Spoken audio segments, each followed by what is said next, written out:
The final goal is to eradicate humanity as we know it.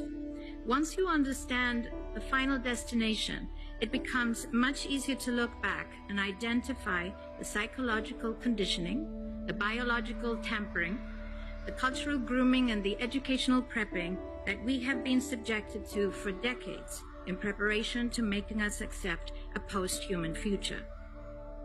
It takes a lot of physical and psychological abuse to get an intelligent species like ours to agree to its own extinction.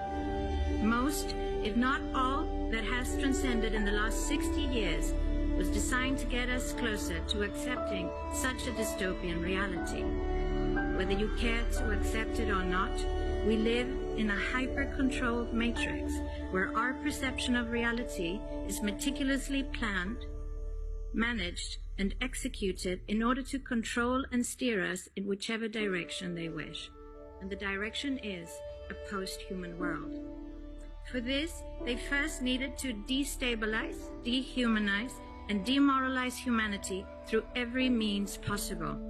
The destruction of the nuclear family, children being indoctrinated by the state, abortion, the eradication of God and spirituality from education, life in megacities and away from nature, toxic food, air and water, social media, replacing real human connection and interaction, engineered financial crisis and taxation, endless wars and massive migration, stress, anxiety, depression, drugs and alcohol, constant fear-mongering, moral relativism as the new religion, and I could go on and on about how humanity has been influenced and forced to move away from all the things that give us strength, security, purpose, and meaning.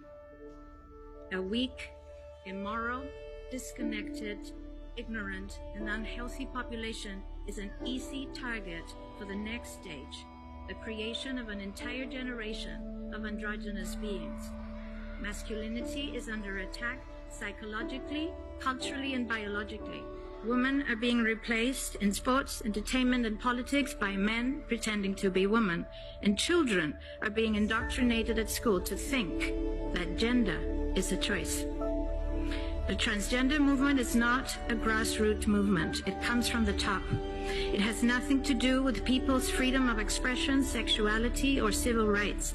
It's an evil psyop with a clear agenda to get us closer to transhumanism by making us question the most fundamental notion of human identity, our gender.